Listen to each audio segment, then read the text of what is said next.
সগৈ সময়ৰ মানুহ আৰু আজিৰ মানুহৰ মাজত থকা এটা বিশেষ সাদৃশ্য কি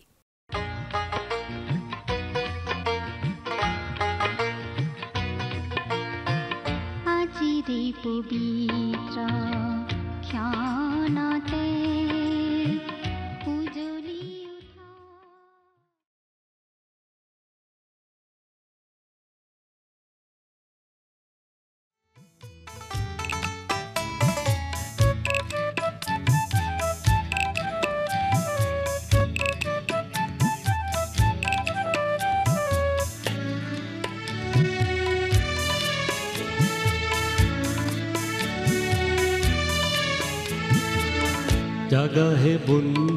জাগা হে বন্ধু কলা ঘুমতিৰি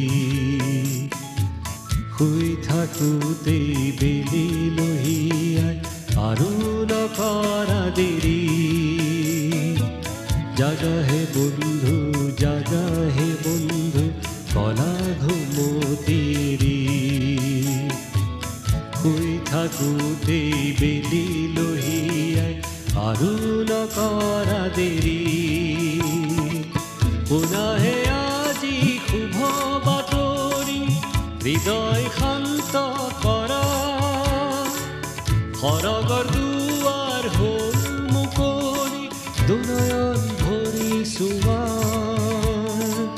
পুনাহে আজি শুভ বাতৰি হৃদয় শান্ত কৰা সৰগৰ দুৱাৰ হ'ল মুকলি দুনয়ন ভৰি চোৱা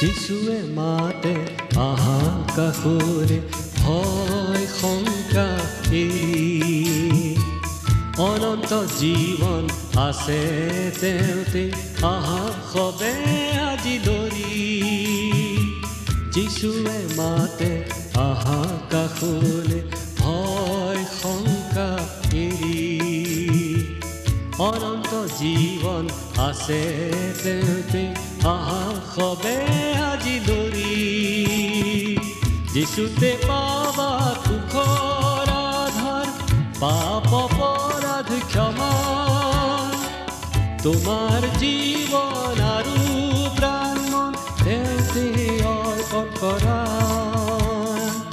যিশুতে পাবা সুখৰ আধাৰ পাপ অপৰাধ ক্ষমা তোমাৰ জীৱন আৰু প্ৰাণ মন তেওঁতে অৰ্পণ কৰা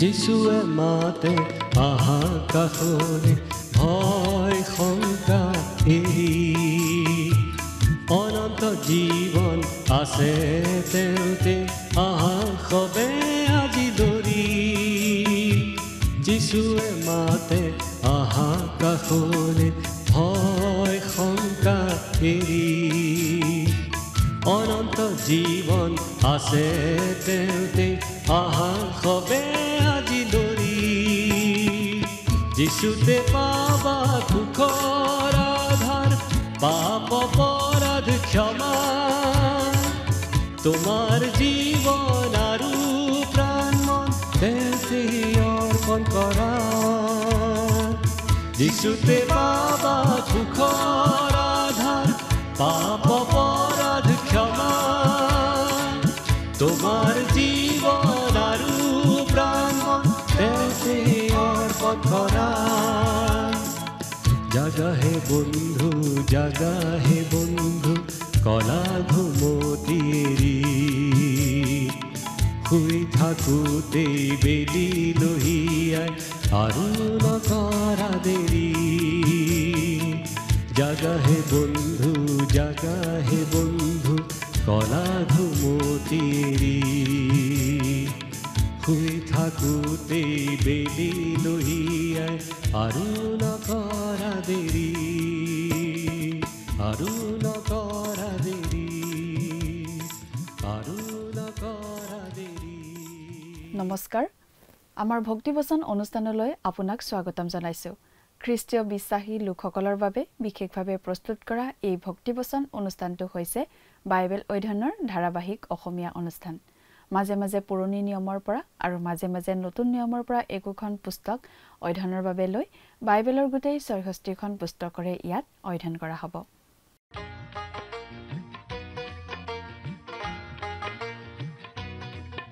নমস্কাৰ প্ৰিয় দৰ্শক, আপুনি যদি আমাৰ আগৰ অনুষ্ঠানটো শুনিছিল তেনেহ'লে আপোনাৰ নিশ্চয় মনত আছে যে আমি যোৱা অনুষ্ঠানত বাইবেলৰ এখন পুস্তকৰ অধ্যয়ন আৰম্ভ কৰিছিলোঁ। পুস্তকখন হৈছে বাইবেলৰ পুৰণি নিয়ম খণ্ডৰ সগয় ভাৱবাদীৰ পুস্তক নামৰ পুস্তকখন। যোৱা অনুষ্ঠানত আমি এই সগয় ভাৱবাদীৰ পুস্তকখনৰ এটা চমু পৰিচয় আগবঢ়াই পুস্তকখনৰ ১ নম্বৰ অধ্যায়ৰ ১ নম্বৰ পদটো পঢ়ি তাৰ ভিত্তিত আগবঢ়োৱা আলোচনা শুনিবলৈ পালোঁ। আজিৰ অনুষ্ঠানত আমি এই সগয় ভাৱবাদীৰ পুস্তকখনৰ ১ নম্বৰ অধ্যায়ৰ ২ নম্বৰ পদৰ পৰা ৪ নম্বৰ পদলৈকে পঢ়ি তাৰ ভিত্তিত আগবঢ়োৱা আলোচনা শুনিবলৈ পাম। সগয় ভাৱবাদী আছিল অতি ব্যৱহাৰিক ব্যক্তি। তেওঁ আছিল কামৰ মানুহ। যেতিয়া ইছৰাইলীসকলে বাবিলৰ বন্দীত্বৰ পৰা নিজৰ দেশলৈ উভতি আহিছিল তেতিয়া তেওঁলোকে অতি আশাৰে উভতি আহিছিল আৰু পুনৰ নিৰ্মাণৰ বাবে তেওঁলোকৰ যথেষ্ট উৎসাহ আছিল। কিন্তু তেওঁলোকে আহি বিশাল বাধাৰ সন্মুখীন হৈছিল আৰু তাৰ বাবে প্ৰচণ্ড প্ৰচেষ্টা আৰু কষ্টৰ প্ৰয়োজন হৈছিল। তেনেকুৱা এটা সময় অতিবাহিত কৰাৰ পিছত মন্দিৰ নিৰ্মাণ কৰিবলৈ আৰম্ভ কৰাৰ সময়ত তেওঁলোক নিৰুৎসাহিত হৈ পৰিছিল। অসুবিধাবোৰ অতিক্ৰম কৰিব নোৱাৰা যেন লাগিল। সেয়েহে তেওঁলোকে যুক্তিবাদী কৰি সিদ্ধান্ত ল'লে যে এয়া নিৰ্মাণৰ সময় নহয়। এনেদৰে নিজকে ভুৱা সান্তনা দিছিল। তেওঁলোকে কৈছিল, কামটো ইমান কঠিন, এইটো কৰাত ঈশ্বৰৰ নিশ্চয় এতিয়া সহায় নাই। তেওঁলোকে মন্দিৰৰ ভেটি স্থাপন কৰিছিল, কিন্তু চমৰীয়াসকলৰ বিৰোধিতা ইমানেই তীব্ৰ আছিল যে তেওঁলোকে নিৰ্মাণ বন্ধ কৰি দি কৈছিল, সময় এতিয়াও হোৱা নাই। আমি নহিমিয়াৰ পুস্তকখন পঢ়িলেও দেখিবলৈ পাওঁ যে যেতিয়া তেওঁলোকে জেৰুচালেমৰ দেৱালবোৰ পুনৰ নিৰ্মাণ কৰিব ধৰিছিল তেতিয়া সেই কাৰ্যৰ প্ৰতি বিৰোধিতা আছিল প্ৰচণ্ড ভয়ংকৰ। জেৰুচালেমৰ মন্দিৰটো পুনৰ নিৰ্মাণ কৰাৰ ক্ষেত্ৰতো তেওঁলোক একেধৰণৰ বিৰোধিতাৰ সন্মুখীন হৈছিল আৰু হতাশ হৈ লোকসকলে ক'ব ধৰিছিল, এইটো প্ৰভুৰ সময় নহয়। মন্দিৰটো নিৰ্মাণ কৰাৰ সময় এতিয়াও হোৱা নাই। বহু সময়ত বহুতো খ্ৰীষ্টীয় বিশ্বাসীয়ে তেনেকুৱাই কথা কয়, যিটো আচলতে সঠিক নহয়। যেতিয়া কথাবোৰ কঠিন হৈ পৰে, যথেষ্ট প্ৰত্যাহ্বানমূলক হৈ পৰে, তেতিয়া বহুতেই কামটো এৰি দি কয় যে সেইটো কামটো কৰাৰ বাবে প্ৰভুৰ সময় নহয়। প্ৰভুৱে হয়তো আন কিবা এটা কৰাহে বিচাৰিছে। প্ৰিয় দৰ্শক, কথাবোৰ অধিক বহলাই চাবলৈ আহকচোন।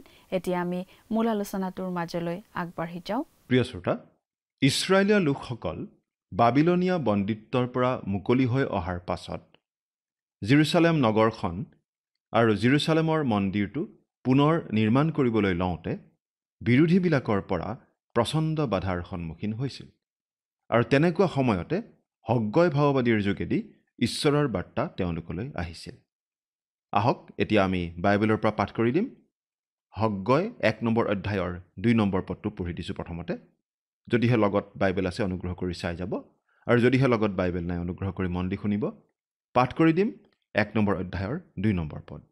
ইয়াত এনেদৰে লিখা আছে, বোলে বাহিনীবিলাকৰ জিহুৱাই এই কথা কৈছে, এই লোকবিলাকে কয়, কামলৈ যাবৰ আমাৰ সময় হোৱা নাই, জিহুৱাৰ গৃহ সাজিবৰ সময় হোৱা নাই। আমি যদি নহিমিয়া ভাৱবাদীৰ পুস্তকখন পঢ়োঁ তেনেহ'লে দেখিবলৈ পাওঁ যে যেতিয়া তেওঁলোকে জেৰুচালেম নগৰৰ দেৱাল পুনৰ নিৰ্মাণ কৰিবলৈ আৰম্ভ কৰিছিল তেতিয়া তেওঁলোকৰ বিৰোধীবোৰৰ পৰা প্ৰচণ্ড বাধা পাইছিল। আৰু জেৰুচালেমৰ মন্দিৰটো পুনৰ নিৰ্মাণ কৰাৰ ক্ষেত্ৰতো তেওঁলোকে তেনেকুৱা ধৰণৰ বাধাৰ সন্মুখীন হ'ব লগা হৈছিল। গতিকে মানুহবোৰে এই বুলি ক'বলৈ ধৰিছিল, মন্দিৰ নিৰ্মাণ কৰাৰ এইটো নিশ্চয় ঈশ্বৰ নিৰ্ধাৰিত সময় নহয়। মন্দিৰ নিৰ্মাণ কৰাৰ সময় নিশ্চয় এতিয়াও হোৱা নাই। ইয়াত এই কথাটো মন কৰকচোন যে ঈশ্বৰে কৈছে এই মানুহবিলাকে কয়, কিন্তু সাধাৰণতে তেওঁলোকক মোৰ লোক বুলি কয়। কিন্তু ইয়াত তেওঁ ইছৰাইলৰ লোকবিলাকক মোৰ লোক বুলি কোৱা নাই। তাৰমানে তেওঁ এইটো বুজোৱা নাই যে তেওঁলোকক একেবাৰে এৰি দিলে। তেওঁ মাত্ৰ তেওঁলোকৰ প্ৰতি অসন্তুষ্ট হৈছে, সেই ভাৱটো ইয়াত প্ৰকাশ পাইছে। তেওঁলোক ঈশ্বৰৰ ইচ্ছাৰ অধীন হৈ চলা নাই, আৰু তেওঁলোকে নিজৰ অবাধ্যতা শুনাত ধাৰ্মিক লগা অজুহাত কিছুমান দেখুৱাই ঢাকি ৰাখিব খুজিছে। তেওঁলোকে কৈছিল, প্ৰভুৰ গৃহ নিৰ্মাণ কৰাৰ এইটো উপযুক্ত সময় নহয়। হগ্গই ভাৱবাদীয়ে যি কথা ক'বলৈ ওলাইছে সেই কথাই অলপ আঘাত দিব। তেওঁ এনেকুৱা বেদনাদায়ক আৰু সমস্যাৰ সৃষ্টি কৰি থকা ঠাইত চুৰিৰে খোজ মাৰিব, যি খোজটো আচলতে বহুতো খ্ৰীষ্টীয় বিশ্বাসীৰ গাতেই পৰে। আপুনি বাৰু মানুহে এনেদৰে কোৱা শুনিছেনে যে তেওঁলোকে কোনো এটা কাম কৰিবলৈ এৰি দিলে, নাইবা কোনো ঠাইলৈ যোৱাৰ প্ৰচেষ্টা বাদ দিলে, কাৰণ তাত ঈশ্বৰৰ ইচ্ছা নাই বুলি তেওঁলোকে ভাবে? কেতিয়াবা তেনেকুৱা মানুহে কয় যে ঈশ্বৰে তেওঁলোকক আন বেলেগ কিবা কৰিবলৈ নিৰ্দেশ দিছে। কোনো এটা কাম নকৰিবলৈ বা আন কোনো এটা কাম কৰিবলৈ ঈশ্বৰে নিৰ্দেশ দিয়া বুলি কোৱাটো আচলতে খ্ৰীষ্টীয় সমাজৰ মানুহবোৰৰ মাজত সঘনাই চলি থকা কথা। আৰু এনেদৰেই বহু পাপক ঢাকি ৰাখিব বিচৰা হয়। এই কথাটো ইমান সহজ যে যেতিয়া কথাবোৰ কঠিন আৰু কষ্টকৰ হৈ পৰে, তেতিয়া সকলোকে এনেদৰে জনাই দিলেই হ'ল, প্ৰভুৱে মোক আন কিবা এটা কামত ব্যস্ত হোৱাটোহে বিচাৰিছে। মণ্ডলীত পৰিৱেশ পৰিস্থিতি বৰ কঠিন হৈ পৰা কাৰণে বহুতো পৰিচাৰকে এনেদৰে কয়, প্ৰভুৱে মোক আন ঠাইত বিচাৰিছে। বহুতো পালকে সঁচাকৈয়ে ঈশ্বৰৰ পৰিচৰ্যা কৰিব বিচাৰে, কিন্তু সমস্যাৰ সন্মুখীন হৈ অৱশেষত ক'ব লগা হয়, ঈশ্বৰে মোক আন ঠাইলৈ বা আন কিবা এটা কামলৈ লৈ যাব খুজিছে। তেনেকুৱা পালকসকললৈ আমাৰ নিশ্চয় সহানুভূতি উপজে। সেই ইছৰাইলীয়া লোকসকলেও যেতিয়া মন্দিৰটো পুনৰ নিৰ্মাণ কৰিবলৈ আৰম্ভ কৰিছিল আৰু পৰিস্থিতি কঠিন হৈ পৰিছিল, তেওঁলোকে কৈছিল, মন্দিৰ নিৰ্মাণৰ বাবে এয়া প্ৰভুৰ নিৰ্ধাৰিত সময় নহয়। এজন বিখ্যাত বাইবেল শিক্ষকে তেওঁৰ এটা অভিজ্ঞতা এনেদৰে বৰ্ণাইছিল। মই এবাৰ এটা মণ্ডলীত পালক হৈ থাকোঁতে গীৰ্জাঘৰটো নতুনকৈ সজাবলৈ চেষ্টা কৰিছিলোঁ। সেই গীৰ্জাঘৰটো বৰ পুৰণি, আৰু সেইটো আগতে কেতিয়াও নতুনকৈ সজোৱা হোৱা নাছিল। আৰু তাত প্ৰায় 4,000 মান মানুহ বহিব পৰা আসন আছিল, আৰু আসনবিলাক 50-60 বছৰ আগৰ মানুহৰ পচন্দমতে সজা আছিল। আমি এটা কথা আৱিষ্কাৰ কৰিছিলোঁ যে বৰ্তমানৰ মানুহবিলাক আগৰ কালৰ মানুহবিলাকতকৈ প্ৰায় 2.5 ইঞ্চিমান বেছি শকত। গতিকে আমি নতুনকৈ আসনবিলাক সাজিবলৈ সিদ্ধান্ত ল'লোঁ। কুচন থকা অলপ আৰামী চকী। কিছুমান তথাকথিত ধাৰ্মিক লোকে এই বুলি মন্তব্য কৰিলে, মই ভাবোঁ কুচন কিনি ইমান টকা খৰচ কৰিব নালাগে, বৰং সেই টকাখিনি আমি মিছনৰ কামতহে ব্যৱহাৰ কৰিব লাগে। কিন্তু বেছিভাগ মানুহেই সেই কুচন থকা চকীহে বিচাৰিছিল। ময়ো বিচাৰিছিলোঁ। গতিকে মই মানুহবিলাকৰ আগত এটা প্ৰস্তাৱ ৰাখিলোঁ। মই এই বুলি ক'লোঁ, আমাৰ মাজৰ বহুতো মানুহে নিজৰ লগতে আনৰ কাৰণেও কুচন থকা চকী কিনিবলৈ দান আগবঢ়াবলৈ অতি আগ্ৰহী। কিন্তু আপোনালোকৰ মাজৰ যিসকল লোকে কুচন থকা চকী কিনিবলৈ টকা দিব নিবিচাৰে, সেইসকলে অনুগ্ৰহ কৰি মিছন কাৰ্যৰ বাবে 2,000 মান টকাৰ চেক আমাক দিব পাৰে। গতিকে আজি আমি নিশ্চয় 2,000 টকাকৈ বহু টকাৰ দান মিছনৰ বাবে সংগ্ৰহ কৰিব পাৰিম। অনুগ্ৰহ কৰি আপোনালোকৰ দানবিলাক আগবঢ়াব। কিন্তু খুব কম সংখ্যক লোকেহে তেনেদৰে 2,000 টকীয়া চেক আগবঢ়াইছিল। কিয়? কাৰণ আচল কথাটো এয়ে আছিল যে কুচন থকা চকী কিনাত আপত্তি কৰা মানুহবিলাকে আচলতে কোনো ধৰণৰ দান আগবঢ়াবলৈ ইচ্ছা কৰা নাছিল। আৰু কুচনৰ সলনি মিছন বুলি তেওঁলোকে কেৱল এটা অজুহাতহে দেখুৱাইছিল। কিন্তু তেওঁলোকে আচলতে এই বুলি কৈছিল, আমি কুচন থকা চকী কিনাটো ঈশ্বৰৰ ইচ্ছা নহয়। গীৰ্জাঘৰটো নতুনকৈ সজোৱাৰ সময় অহা নাই। সেই শিক্ষকজনে এই বুলিও কৈছিল, মই যিমানবোৰ গীৰ্জাঘৰত পালকৰ কাম কৰিছোঁ, প্ৰতিটো গীৰ্জাঘৰ নতুনকৈ সজোৱাৰ কাম কৰিছোঁ।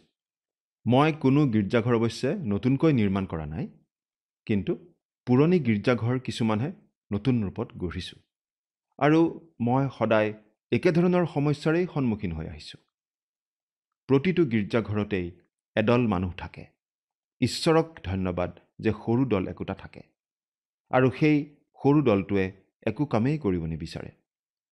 তেওঁলোক কেৱল সমালোচনা কৰাতহে ভাল আৰু সদায় একেধৰণৰ অজুহাত দেখুৱায়। টকাখিনি আমি ইয়াত ব্যৱহাৰ কৰা উচিত নহয়, টকাখিনি মিছনৰ কামত ব্যৱহাৰ কৰিব লাগে, ইত্যাদি ইত্যাদি।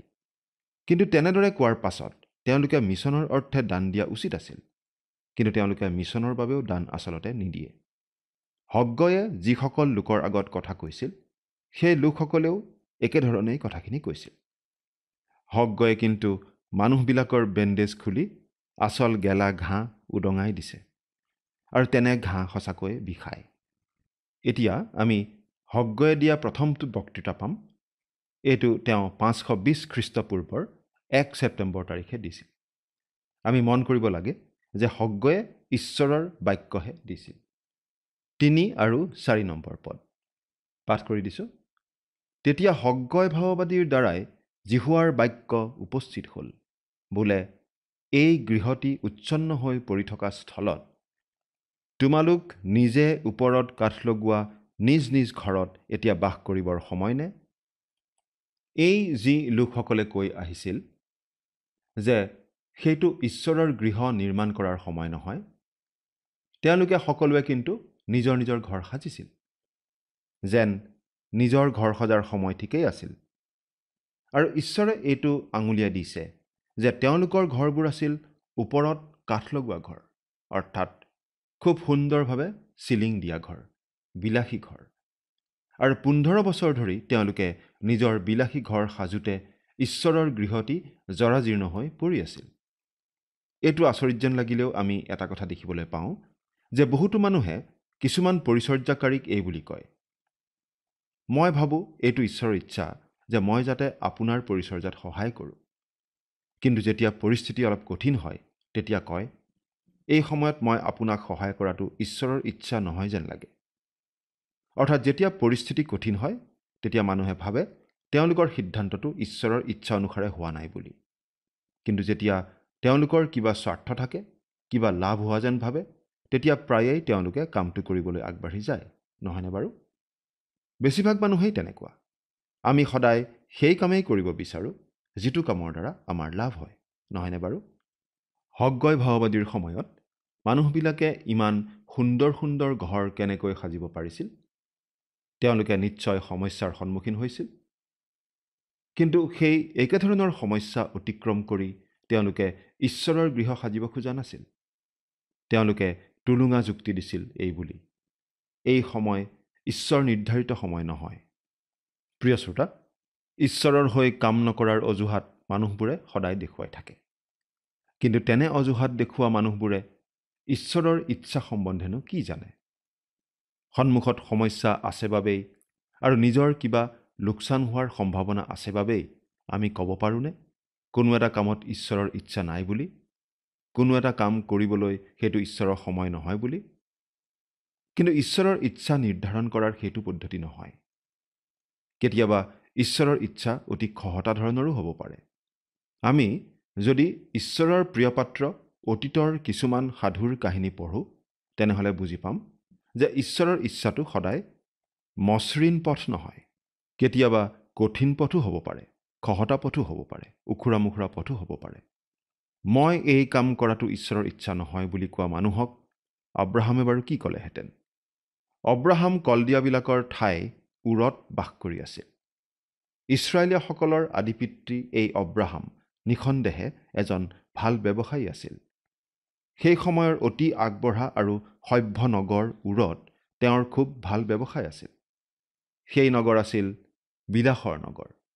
এদিন ঈশ্বৰে আব্ৰাহামক ক'লে, মই বিচাৰোঁ তুমি এই উৰ নগৰ পৰিত্যাগ কৰা। আব্ৰাহামে এনেদৰেও ক'ব পাৰিলেহেঁতেন, মই কিজানি ঈশ্বৰৰ কথাটো ভুলকৈ শুনিছোঁ বা ভুলকৈ বুজিছোঁ।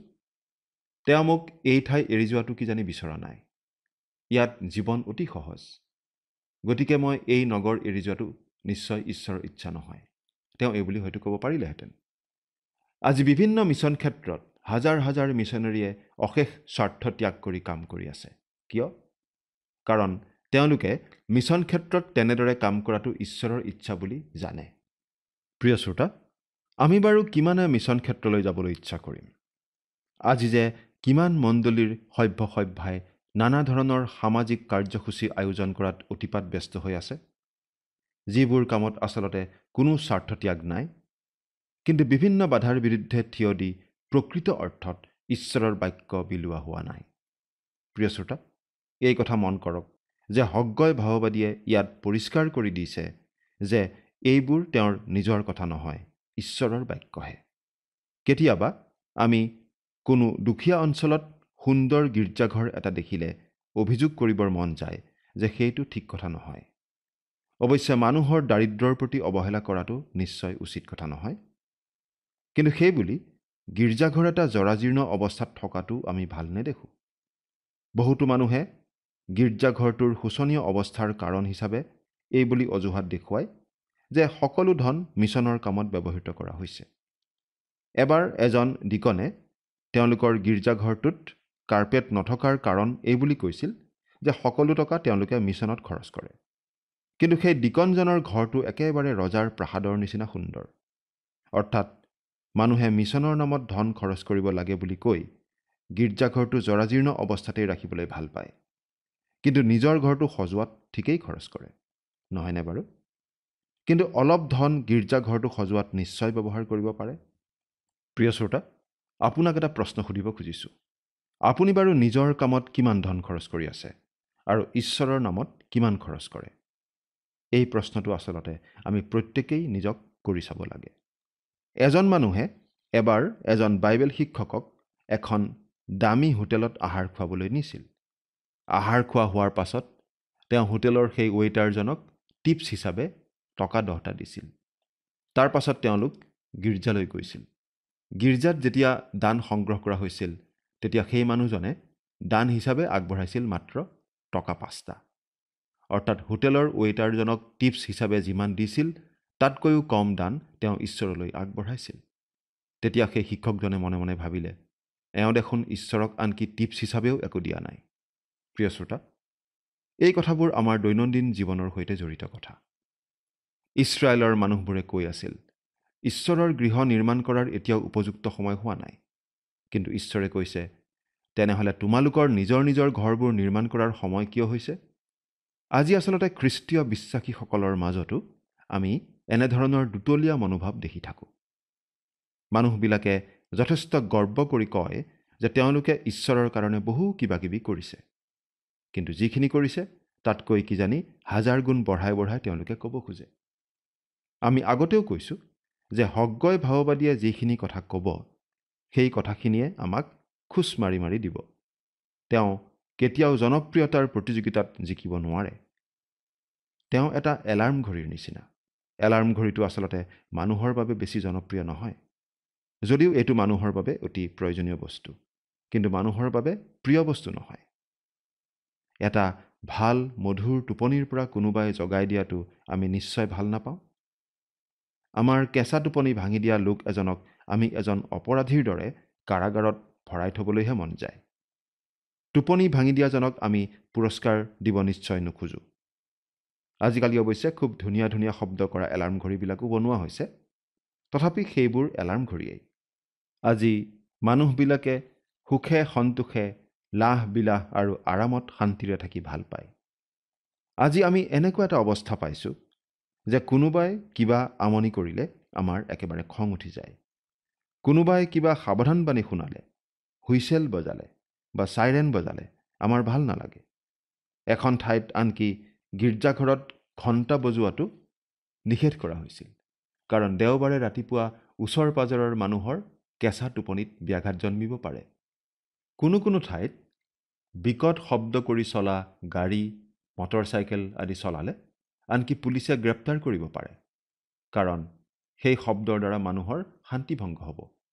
আজি যদি জোহন বাপ্তাইজক আহি চিঞৰি চিঞৰি সাৱধানবাণী শুনায়, তেনেহ'লে সেই সাৱধানবাণী শুনোৱাৰ বাবেই মৃত্যুদণ্ড দিয়া মানুহ ওলাব, ৰজাৰ পাপ উদঙাই দিয়াৰ বাবে নহয়।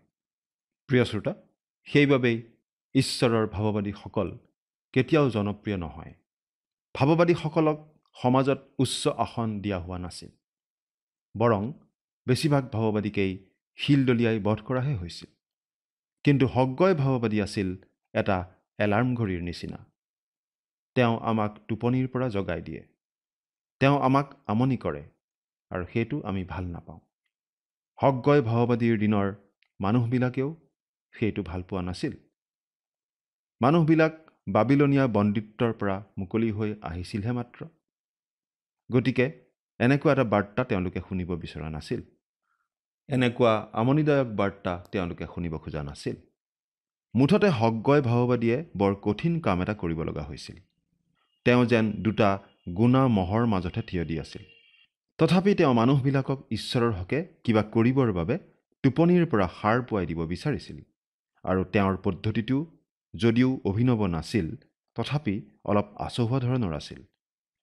যদিও হকগয় ভাওবাদীৰ এই পদ্ধতিটো আজি কমেই ব্যৱহাৰ কৰা হয়, তথাপি আমি ভাবোঁ এই পদ্ধতিটো ঈশ্বৰৰ কামৰ বাবে অতি কাৰ্যকৰী। মানুহে বেয়া পালেও আমি বহু সময়ত মানুহক এনেদৰে উদগাই সচেতন কৰি ঈশ্বৰৰ কামৰ বাবে আগবঢ়াই নিব পাৰিব লাগিব। মানুহে কৰি থকা ভুল আমি দেখুৱাই দিব পাৰিব লাগিব ঈশ্বৰৰ বাক্যৰ আধাৰত। ঈশ্বৰৰ বাক্যই মানুহক স্পষ্ট ভাষাত পাপী বুলি কৈছে আৰু সেই পাপৰ পৰা পৰিত্ৰাণ পোৱাৰ পথ প্ৰভু যীশুৰ মাজেৰে আগবঢ়োৱা হৈছে বুলি স্পষ্ট ভাষাত জনাই দিছে। মানুহে বেয়া পালেও সেই কথা আমি ক'বই লাগিব, কিয়নো সেই কথাটোৰ ওপৰতেই মানুহৰ অনন্ত জীৱনৰ কথাটো নিৰ্ভৰ কৰিছে। প্ৰিয় শ্ৰোতা, আপুনি বাৰু প্ৰভু যীশুক আপোনাৰ জীৱনৰ পৰিত্ৰাতা আৰু প্ৰভু বুলি গ্ৰহণ কৰিছেনে? চিন্তা কৰি চাওকচোন। ঈশ্বৰে আপোনাক আশীৰ্বাদ কৰক। আমেন।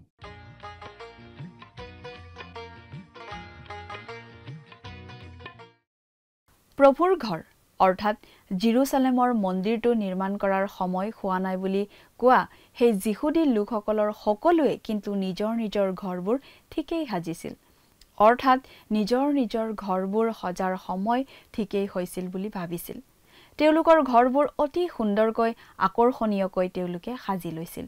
অতি বিলাসীভাৱে ঘৰবোৰ নিৰ্মাণ কৰা হৈছিল আৰু 15 বছৰ ধৰি তেওঁলোকে নিজৰ বিশৃংখল ঘৰবোৰ নিৰ্মাণ কৰি থকাৰ সময়ত প্ৰভুৰ ঘৰটো কিন্তু ধ্বংস হৈ পৰি আছিল। প্ৰভুৰ কামৰ ক্ষেত্ৰত যেতিয়া কথাবোৰ কঠিন হৈ পৰে, তেতিয়া বেছিভাগ মানুহেই তাত প্ৰভুৰ ইচ্ছা নাই বুলি এৰি দিয়ে। কিন্তু যেতিয়া নিজৰ স্বাৰ্থৰ উদ্দেশ্যৰ বাবে কিবা এটা হয়, তেতিয়া তেওঁলোকে সাধাৰণতে আগবাঢ়ি গৈ সেই কামটো কৰে। বেছিভাগ মানুহেই তেনেকুৱাই। আমি সেইটো সম্পন্ন কৰাৰ প্ৰচেষ্টা চলাওঁ, যিটো সদায় আমাৰ সুবিধাজনক হ'ব। প্ৰিয় দৰ্শক, আজিলৈ আমাৰ অনুষ্ঠানটো ইমানতে সামৰণি মাৰিব খুজিছোঁ। পৰৱৰ্তী অনুষ্ঠানত আপোনালোকক পুনৰ লগ পোৱাৰ আশা ৰাখিছোঁ। সামৰণিতে আহক খন্তেক প্ৰাৰ্থনাত মূৰ দুৱাওঁ। স্বৰ্গত থকা অতি মৰমীয়াল দয়ালু পিতৃ ঈশ্বৰ, প্ৰভু তোমাক ধন্যবাদ দিছোঁ। বিশেষকৈ পিতৃ সময়তে প্ৰাৰ্থনা কৰিছোঁ তোমাৰ চৰণত। প্ৰভু, তোমাৰ যি পবিত্ৰ বাক্য অধ্যয়ন কৰা হ'ল আৰু সঁচাকৈ প্ৰভু প্ৰতিজন দৰ্শকক এই বাক্য বুজি পোৱাত তুমি সহায় কৰিবা।